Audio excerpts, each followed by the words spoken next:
So what I wanted to talk today was about the title I put it in the slide is Quantum Computation and Struggle to Make Differences. And there are some relations between what we are doing in quantum computation or quantum computer development and also trying to be a researcher or scientist in this field as a minority. So I thought it's a kind of capture that's sort of the common feature of what we are doing here. And to start with this, and I wanted to see what we are doing at the moment, what we are seeing at the moment in the quantum computation development. And also I just wanted to focus on a little bit more applicable side rather than a fundamental physics. As a physicist, I'm a theoretical physicist, so I tend to do fundamental research, but also I think it's very important to think about what we can do with this new technology. So if you look at the quantum computer available today, you can see 20 to 60 or over 60 qubits available. Then that's not enough from my point of view to call quantum computer yet. But we never had the capability to control 50 qubits in one go. So the 50 qubits are working quantum mechanically at the same time, and we have a control over each one of these qubits. So that is a completely different paradigm as that when I was started quantum computer research. So behind this research is not only that we can see not only contributions from experimental development, but also theoretical development. And some of them we look at is for tolerant quantum computer designs, that means chip designs and also the system designs, as well as the development of error correction codes itself. So in some sense, we know how to build a quantum computer in details. Of course, there is a gaps, technological gaps still, but theoretically, we can sort of sketch out what's necessary to actually build a large-scale quantum computer. That was quite different from beginning of 2000. So this kind of theoretical development also very important to support hardware development, not only software development. But still, we can see the gap between the so-called NISQ machines, which is that the quantum computation is happening directly on the physical qubits. But on the other hand, say if we have the fault-tolerant system, we have we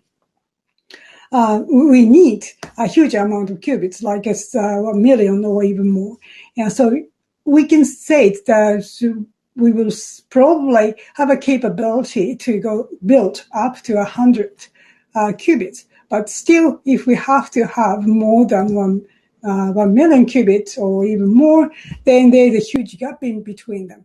And the problem is we do not know what we do with it. And we cannot just add qubits from 100 to 1,000, because then if we do that, it's not improving gate fidelity, then sooner or later we have more qubits than the depth.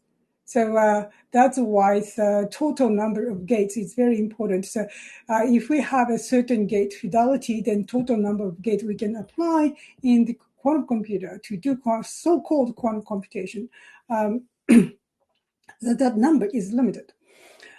So if you there's a trade-off between the number of qubits and the depth. That means we cannot just increase the number of qubits. So it's possible to increase the number of qubits over 100, but then we have to ask what we can do with it, because we don't know how we can increase the total number of gates meaningful enough to actually for this kind of machines. So there is a huge gap between NISQ regime and fault-tolerant quantum computer, and we do not know how we can reach from there to there. So here to there. And the reason is that there is no constructive approach in between them. So the partial error correction is not still, so effective partial error correction is not yet useful. So there is actually a huge gap and we don't know how to bridge them. And that is a big problem in the development of quantum computer. Another problem is, of course, is we don't know what actual application on the NISQ machines. So basically, we have, of course, there are several applications, a number of applications proposed, but we haven't seen any sort of killer application yet. So there are huge sort of field ahead of us, I think. So Adina, we are looking at that kind of applications. So applications and algorithms for NISQ machines and also architecture for the small-scale quantum computers. And also we are looking at how we can scale this up. What is the route to reach fault-tolerant quantum computer? And also we are looking at fault-tolerant quantum computer from middleware point of view. That means we developed quantum architecture, quantum computer architecture, and on top of that, we are designing operating system or how we can, the method to compress quantum circuit, which is on the logical space, and that is very much related to error correction code. And so that it means we need to develop quantum language for this, so sort of machine language or type of language. And this is sort of what we are working on at the moment. So in this talk, I'd like to talk about applications and how to scale up from a small scale quantum computer to fault-tolerant quantum computer. So it's a little bit difficult to see without sort of slides, but at the moment, we are talking about it. And when we talked about application of the NISQ machine, then it's of course, we can, if you have access to, say, IBM Q, and you can see this sort of library and optimizers and Qiskit and this kind of tools, and we can use this kind of language to write your algorithm and run on this hardware, which is IBM Q. In Keio University, there is IBM Q Tokyo, and you can sort of directly run that through the, of course, internet, but you can run that algorithm. And when we're talking about applications, we are always talking about how we can, what kind of program is suitable for this kind of computer. So that is so far is a question we can see. But we are looking at the problems in a different way, more physical way probably. But as I said, this kind of machine, the quantum computer, is not complete. So it's not really, so from our normal sense of a computation, we cannot really call it a computer. But the technology we have developed is significant. So we have an individual qubit control, and we can have individual qubit measurement, and these are quite high fidelity. And given that technology, how can we use this technology for something new? So we are not looking at the application of NISQ machines, but we are looking at the applications of this technology. So let's put it this way. So it's not applications to run on NISQ machines, but applications of the hardware device itself. So that is our direction. And we looked at, for example, that to capture the idea, we looked at one-dimensional qubit array and the nearest neighbor coupling. So looking at IBM Q or Google or the other sort of superconducting machines, 1D system is much, much simpler. The reason is, of course, you can sort of control. If it's 1D, then you can easily put the control line next to it. So it is much more, it is easier to do. And usually we think about apply the gate on top of that 1D array, but we don't do this and change that to think about to modulate the Hamiltonian of the system itself. It's not applying gates, but slightly modulate it. And then doing this, we can implement arbitrary Hamiltonian on top of it as a dynamics. So the Hamiltonian of the system is fixed apart from the parameters can be changed. Otherwise, the gate cannot be applied. So we have the capability to change these parameters in the physical Hamiltonian. But instead of putting on and off gates, we just modulate it. Then we can have arbitrary Hamiltonians can be implemented. That means just only 1D array is usually it's not universal, but we can turn that into universal quantum computer. Sort of physically, it's time crystal is very important, it's very interesting, but it's from quantum computation point of view, that doesn't give me much maybe. But actually we found if you change that how we actually control time crystal, then we can see the network in the quantum system. So it's a very simple quantum system, and say the 20 qubits. But then that's behind that, we can see the really large network in the quantum system. And how large it is, I can actually say, if we have 8 qubits, we have 256 nodes network. And if we have a 20 qubits, then 10 to the 6 nodes, which is already the current analysis for Twitter, B2B, from people, this kind of analysis are done on this level. And if we have 27 qubits, then it's already 10 to the 8 node network. And that is only we can, at the moment, we can do simple analysis for Twitters or cryptocurrency or share market trade. If we have a 50 qubits, well, say 34 qubits first, and 10 to the 10 nodes network, that is actually is the order of this number of nodes, is the order of the number of IoT devices on the globe. So that means if we have 34 nodes, that network, that's create a network which is as big as the IoT devices on the Earth.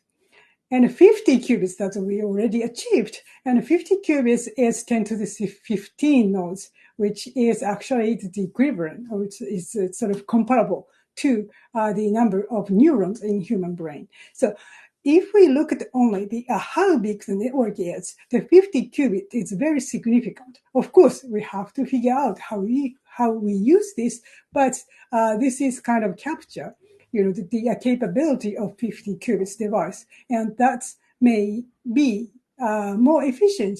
So sort of using this way, it's maybe more efficient rather than only limiting ourselves to think about applying gates. So another thing I like to mention was actually how to scale the system up, and that is it's a pity I cannot show this slide, but I want to think about put quantum technology into the current IoT sort of structure, and people tend to think or tend to say, at least. The quantum computer is put into the cloud computation. So that's at the moment that we have this is a huge demand to very fast analysis of the big data. And we can sort of use quantum data processing to support it. But that is actually a little bit probably ambitious because quantum computer is not so good at, or is not 100% capable, shouldn't say 100 capable, but it's not good at actually having classical data input, for example. So comparing the quantum processing power in this way is very hard to compete with the current technology. And there are more chances probably in different ways. What I mean by that is, so instead of thinking to replace the cloud computer by quantum computation, we can think about a little smaller size quantum computation. For example, we have a cloud. That means we have the edge of the network. So we could do quantum edge computing. And so, for example, this kind of devices could have quantum input from quantum sensors. So that means quantum sensors, if quantum sensors is giving out quantum information, and only quantum computer could efficiently process it, because if you measure it and you collapse the state, that means you cannot extract all information it has. So if you have a quantum input, quantum computation could have more advantage compared to the current technology. So we should think about the way of use quantum computer, not only just a replacement of the cloud computation, but there are lots of different ways. And to think about, we started to think about think about the need of connecting these small scale, say the quantum edge computers together. And if we have the capability, we can think about distributed quantum computation. And at the end, we could reach, will be another route to scale up quantum computers as well. And at the end, because this workshop or conference is specially designed, and I wanted to address some of the issues. I'm not talking about the problems in Japan because that's a little bit depressing. So I just want to talk about sort of things about innovation and minority. And in this conference some time ago, someone talked about the master suppression technique, which I cannot show that it's in the screen, but have 5 techniques to suppress minority, just making invisible, ridiculing, withholding information, double punishment, blame and shame. Some people might have already know about this, but I was looking at this thing, and I'm looking at psychology book in a completely different thing. But then I thought it's sort of kind of connects. So of course, I'm not a psychologist, or I'm not a brain scientist or anything like this. So this is just only the observation, say, and nothing is scientific. But that, say, making invisible. People say that's very strong strategy to suppress minorities. Meaning is sort of having a conference or having a meetings, and try to target someone to be less important, to looks less important. But it's not really to make less important, to make that person look less important, but more targeted for that person to feel less important. So that is sort of how it works. And the reason is that, well, it doesn't give the reasons. And if you look at the web page, it sort of gives tips to how to fight against these techniques. But I just want to say something a little bit different, which is that is why this is so difficult to tackle individually. And it seems I thought that this is just only my guess, but it seems it's related to a reaction at our old brains. The brain structure is, we have sort of reptile brain, which is old part of our brain, and the sort of middle part, and the third one is human brain, which is sort of envelope is the we can use for more intellectual thinking. But I think that affects, because the reptiles also feel threatened if they are ignored among their own. So that means, well, if that is true, there might be, it's sort of kind of the signal of the feeling insecure. It's coming from old brain. And in that case, we cannot stop it because we don't have much control over old brain. Yeah. But the problem is not, the reaction doesn't stop there. The problem is we tend to think that is, we feel bad about it. and we need reasons and say, oh, okay, I said something wrong, or I said something stupid, or whatever like this. And that's kind of negative spiral. And sort of reasoning, why we think about the reason, because this is a natural remedy for our sort of psychological state, I think. And but that is sort of works long term. It's a short term, it's a remedy, but the long term, it discourages us to do something new to it. So I think to do this, we need to recognize the pain and we need to accept it. That it's difficult to do because it's cost us sort of psychological pain. But we need to do this. And why I'm saying this, because that is not only minority. If you want to do something innovative, your ideas is not stereotype. So if you face this kind of techniques, that is, if you reverse it, read it from different way, and if you encounter this kind of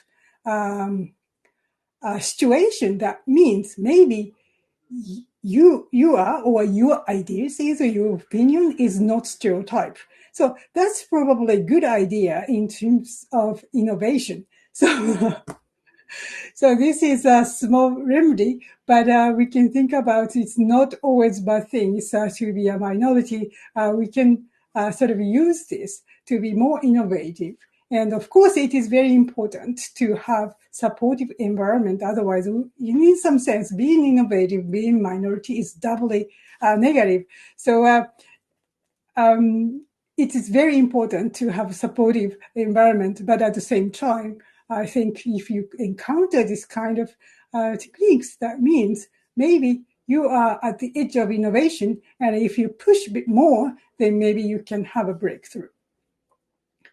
And another, do I have probably, I'm not quite sure if I have a time, but I just want to mention one thing, which is our imagination has a limitation. And even we say, okay, diversity is important, and diversity gives us more innovation opportunities and more efficient working environment. But still, if we don't have it at the moment, then it's very, very difficult to accept it. And that is because I think is our imagination has a limitation, and we cannot really imagine how it works. And if we cannot see it, then people tend not to accept that concept. So what we did 4 years ago, we had a conference. It's called CQIS 2018 at NII. This conference, we reversed the starting point. Usually when we think about the organizing conference, to think about select keynote speakers and also invited speakers. And we tend to think male colleagues as a candidate because there's usually women are less visible. That's only the reason, I think. So we just reverse it. We start thinking female colleagues and as a candidate for a topic. We had several topics we wanted to cover. So we set the topics, then we started thinking about who should invite. But not take the usual route. We started to thinking about who we have for this topic, and it's select a candidate from female colleagues. If we cannot find any, then we can think about, of course, male candidates, no problem. But actually, if we do that, we had more than enough candidates, and actually, some of them accepted our invitation, and we have 2 keynote speakers and 6 invited speakers, all female researchers. And it was, I think, was excellent, and the conference was a success. But the interesting things happened in the conference. And the thing is, people were there, were quite happy and less tense, and more sort of scientific and deep discussions during the conference time. And really everyone enjoyed the atmosphere. So I think the experiencing the future scene. So I put this up because in the future, that might be a normal conference. That is a standard conference and no one would think it's strange. So the experience something that is sort of like this would help us, I think, to think things differently. And the interesting thing was that people enjoyed it. So that has some effect, I hope, in our brain, how we actually think about innovation in a minority. I think that is all from me today. So if any questions, I'm happy to answer.